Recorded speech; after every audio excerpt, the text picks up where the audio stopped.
बुद्धा के आंसू बुद्धा कथा भगवान गौतम बुद्ध द्वारा दी गई उस शिक्षा की कहानी है जो उन्होंने उन युवकों को दी थी जिन्होंने उन्हें पत्थर मारा था।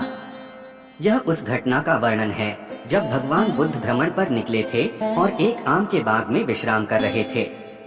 युवकों द्वारा पत्थर जाने पर उनकी आंखों से आंसू बह निकले थे और तब उन्होंने ज्ञान की बात कही थी। एक दिन भगवान बुद्ध भ्रमण पर निकले।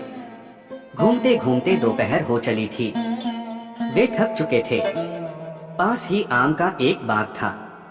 वे वहां चले गए। बाग में लगे पेड़ आमों से लदे हुए थे।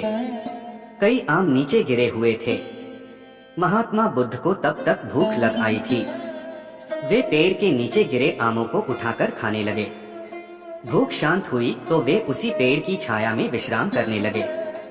कुछ देर बाद बाग में कुछ युवक आए। आमों से लदे पेड़ देख वे पत्थर मारकर उन्हें तोड़ने लगे। वे इस बात से अनभिज्ञ थे कि उसी पेड़ के दूसरी ओर बुद्ध विश्राम कर रहे हैं। एक युवक ने एक आम को निशाना साधकर पत्थर फेंका, किंतु उसका निशाना चूक गया और वह पेड़ के दूसरी ओर आराम कर रहे बुद्ध के सिर पर जा लगा। बुद्ध के सिर से रक्त की धारा बह निकली। अनहोनी की आशंका से तुरंत वे सभी युवक पेड़ की दूसरी ओर गए। वहां उन्होंने चोटिल बुद्ध को देखा। उनके सिर से रक्त बह रहा था और आंखों से अश्रुधारा। युवकों ने सोचा, अवश्य ही पीड़ावश बुद्ध की आंखों में आंसू छलक आए हैं। जिस युवक ने पत्थर फेंका था वह अपराध बोध से भर उठा और कहने लगा, भगवान, मैं क्षमा प्रार्थी हूँ। मेरे कारण आप ये पीड़ा भोग रहे हैं।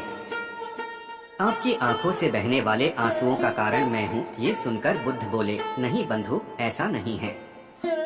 मैं सोच रहा हूँ कि तुमने आम के पेड़ पर पत्थर मारा तो बदले में उसने तुम्हें मीठे फल दिए, किंतु जब तुमने मुझे पत्थर मारा तो मैं बदले में तुम्हें क्या दे रहा हूँ? भय और अपराध बोध।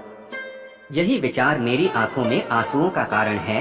सीख, बुद्धा के आंसू। Buddha story moral.